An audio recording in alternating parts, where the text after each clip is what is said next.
Let's say you're on the road. You just came from the supermarket. You're on your way home. And suddenly you notice that your car is moving a bit odd. Then you pull over. You check your tires and you see you have a flat tire. The tire is broken. Probably there was some glass on the road or some rocks. Anyway, there's a cut in the tire. So what do? You don't have another tire with you to change it. So either you call some special service to come and change the tires for you, or if you're in a hurry and you don't have all that time, you put tape on the flat tire. You put tape on it. And because you put tape on it, you can quickly pump it up again with some air and you continue. Now, the flat tire is still broken, but you installed a quick fix that enabled you to finish whatever you were doing, getting your groceries home. So, in that situation, in that context, it was the proper thing to do. However, once you're at home, you must face the fact, okay, this tire is broken. I can't keep on taping it because every 5 minutes the tape goes off. So I can't drive like this. I can't operate like this with this car. So you realize I need to get another tire, a complete new one, to replace the broken one. To replace the broken tire is the long-term solution that will bring a long-term benefit. The long-term benefit being that you can drive normal again without causing any harm to yourself nor others. Because if you continue to apply the quick fix, you would exhaust yourself, and that won't benefit anyone, and you'll also endanger yourself on the road, because you can be on the road driving, suddenly the tape goes off of the broken tire and you may have a car accident.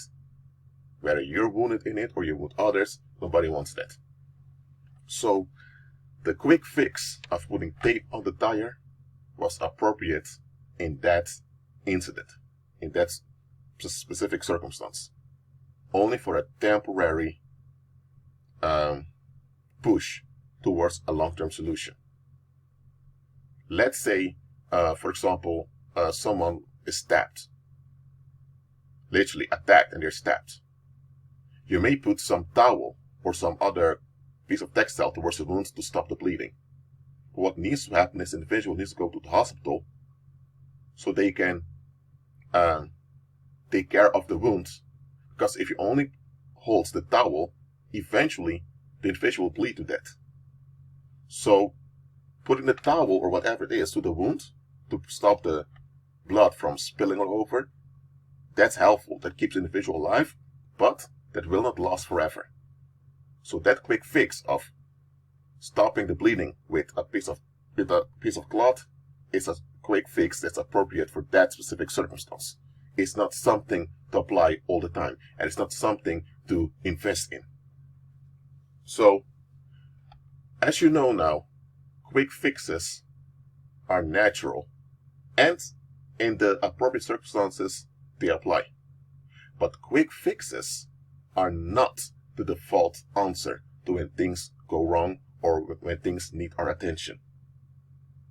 And here's where delusion comes in. If you tell anyone that you have broken tires and you only use tape to solve it, they will look weird thinking, dude, if you go like this on the road, the cops may stop you, you may get a fine, or they may even take away your driver's license because you're endangered on the road. Rightfully so. So when it comes to driving a car, physically, people know that quick fixes in the long run will be dangerous.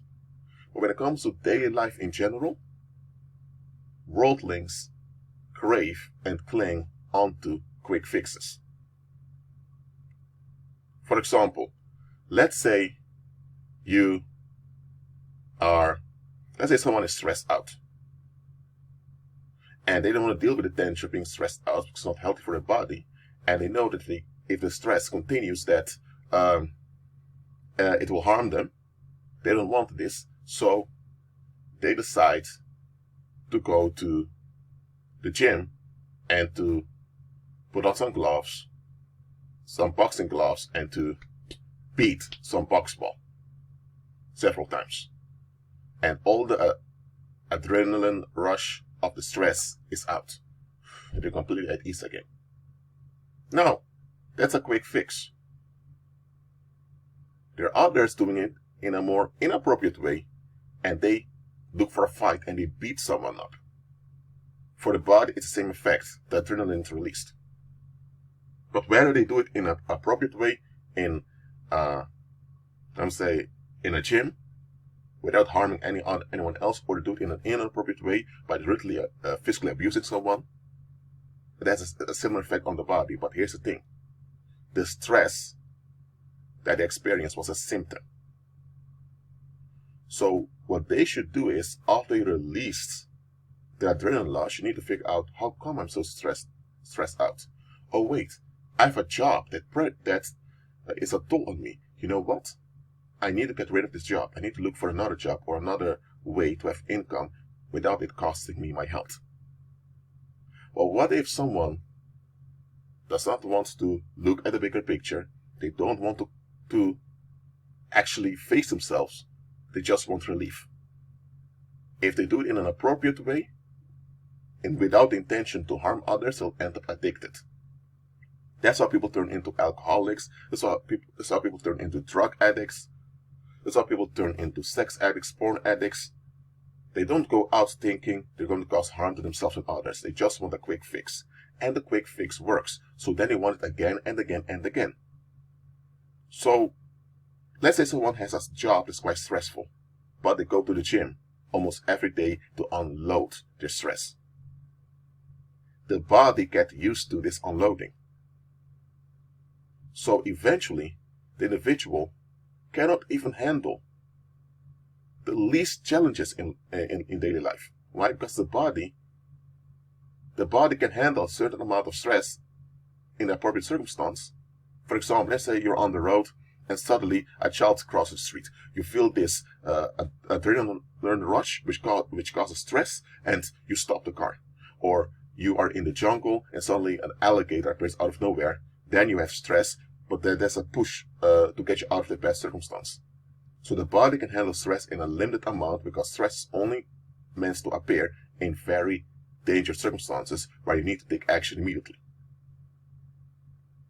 But if you're under stress most of the day, most of the time, that is very wrong. And if you have a coping mechanism, namely go to the gym to unload the stress, the body will adapt to that. But as a side effect, your body is so exhausted that even the natural amount of stress that you should experience in a challenging circumstance, you can't even handle that anymore. So now it goes from going to the gym to using pills. From pills, it may become cocaine or heroin. That's how it becomes worse and worse. So you see now that the quick fix that this individual held on to, namely going to the gym, ended up in worse. And that is how it is when people seek relief. When people are seeking relief, they go from bad to worse.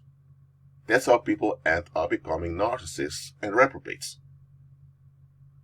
Because the reprobate is nothing but a delusional creep that insists on having long-term benefits from quick fixes that are self-destructive. That's what a reprobate is. Now, quick fixes, as I mentioned before, they are meant to be used only in specific circumstances in which the pressure is high and they're needed. For example, if a husband and a wife are having marital issues, and the husband decides, you know what, I want to get away from my family for a moment. I just want to take a day off for myself or go out with some friends. Okay, it works. But the root of the issue, namely unmet needs and expectations, that's not challenged, that's not dealt with. So that going away with friends will trigger him eventually to look for ease with other women, and he'll cheat. From cheating, we may have children that are born with other women, and from there you have generational consequences that are bad that will come. So holding on to quick fixes is delusional. But that is what the world is doing. The world clings onto quick fixes. The world does not want to invest in long-term solutions. For example, if there is a ghetto in, let's say, in a city, that ghetto is a neglected part of the city, and people that grow up there, they face a lot of trauma. Let's say you have a guy that grew up in a ghetto and later is arrested for attempted murder. During a court case, the prosecutor finds out that when this guy, who's now in his 20s, was a little boy, 8 years old, there wasn't sufficient food in the home, dad was an alcoholic, and 2 relatives were killed in the streets. And the prosecutor found out that no counseling nor therapy was given to the young boy nor the family, even though some of the relatives asked for it. Nothing was done about it. And later, when the PTSD was manifesting in his late teens, people didn't undertake action on his behalf either, because at that point he couldn't help himself. So eventually, the prosecutor realized that this individual is the product and the result of the neglect of society. Now, the prosecutor knows that this individual is not a bad individual, but the individual was just triggered and the individual exploded. But this individual only exploded because of all of the trauma that was built up. Because even when the individual wanted help, people denied it. So the prosecutor knows, if I go for a long prison sentence, I would be assisting society in violating and neglecting their own. So the prosecutor realized, I'm not going to do that. I'm going to give this individual a prison sentence. I want to give this individual a prison sentence of 8 years till 10, with the obligation going to therapy. So when the prosecutor does this, and the judge agrees, now civilians are thinking, no, that guy tried to kill someone, should go to jail for like 15, 20 years. People want the highest sentence. But both the judge as well as the prosecutor agree that giving this individual high sentences will enable the violence in the community. Because how did this individual end up with all those traumas? Because of the ghetto. How did the ghetto came into being? Though to fill policies of the community that nobody wants to address. So, if you attack the fruit of something, but you don't deal with the roots, you're only applying a quick fix.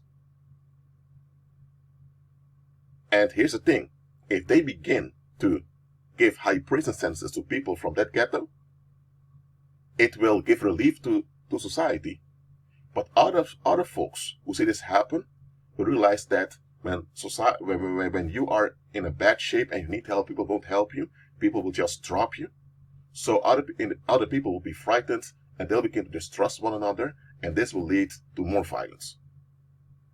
So the judge and the prosecutor looked at the bigger picture and they acted appropriately. They realized that giving this guy a high prison sentence would be just a quick fix, which would only increase damage in the long term. Now, the example I just gave onto you is an exception. There are places, for example, in the United States, where the pagan courthouse just apply quick fixes. That's why the United States has such a high prison population. But did the high prison population, which is a result of this 3-strike out measurement, I believe, that was enforced by Bill Clinton in 1994. But anyway, did this harsh ruling of pagan courthouses in the United States contribute to the improvement and healing of the United States? No. Past presidential elections are the evidence of that. So, quick fixes by themselves will not guarantee nor bring forth long-term solutions. Quick fixes on their own will not guarantee safety nor sanity in a community. So when people don't want to look at the bigger picture, when they don't want to self-reflect, when they don't want to invest in giving up thinking patterns that are not helpful, they are delusional. And there's only two ways this can go. Either a human being eventually, unfortunately for a lot of folks, this means they need to go through a lot of stuff first, but either a human being self-reflects and thereby they're into solutions, either that's the case, or a human being hardens themselves against reality by becoming delusional. It's one of the two. Now, the way people become delusional may vary. Some people openly decree and declare that they don't want any obligation towards anyone else. They are what they call the overt, the open narcissists. They are openly dumping and abusing. Such people don't get ahead in life because their abusive behavior causes people to discard them easily. But then you have the folks who become delusional in a more covert or hidden way. So with them, it appears as if they want solutions. They may even ask questions, they may even display empathy. But it's all a scam. When it comes down to it, they just want to flee. And the only reason they have empathy and they observe the situation from multiple angles is because they don't want to be blamed when things get worse. So either someone self-reflects, which enables them to find solutions, and the solution is Christ, or someone hardens themselves by persisting in relief seeking. Those are the only two ways a human being can go. Everyone who is a believer today, they went on the first road, which is self-reflection. Now, some of us used to be in denial for decades, because some people became born again late in life. Others, like me, became born again very early in life. But whether you became born again early in life or late in life, eventually you were on the path of self-reflection. Now, just because you were on the path of self-reflection doesn't mean you were healed or that you had solutions. No, Christ is the solution. Christ is the provider. So self-reflection is for you to realize you need Christ. And self-reflection therefore keeps you sane and healthy in your attitude.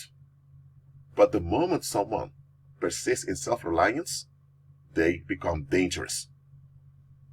So when you're dealing with other people, it's very easy. What is their mindset? Are they into self-reflection? Real self-reflection? I'm not talking about self-condemnation, in which they keep looking down themselves. I'm not talking about that. I'm talking about objective self-reflection. Are they into that? Or are they just fleeing all the time?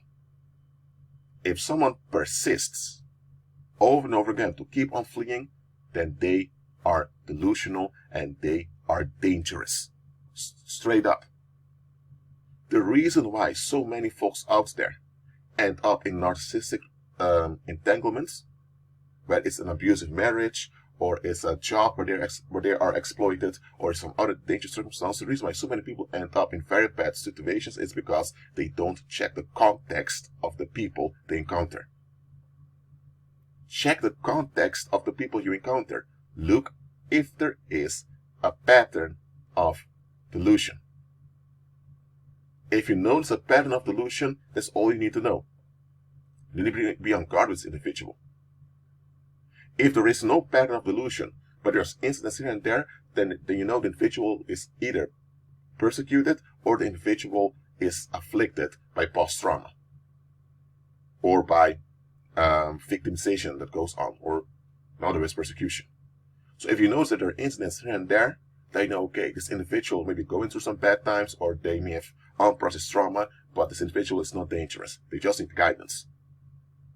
But if an individual has a pattern of delusion, so they persist in fleeing, whether they do it in a covert way or in a blunt way, it doesn't matter. It's still fleeing. If someone persists in fleeing, then you're dealing with a delusional individual. You're dealing with someone that's dangerous, and everywhere they go, they will bring ruin. So check the context of the people you encounter. Before you check whether you have hobbies or interests in common, before you check whether your opinions match, check the context first. There is no practical use nor benefit in developing relationships with people that are delusional. I'm telling you, don't do it. So, keep it on agreement with Christ and be at peace.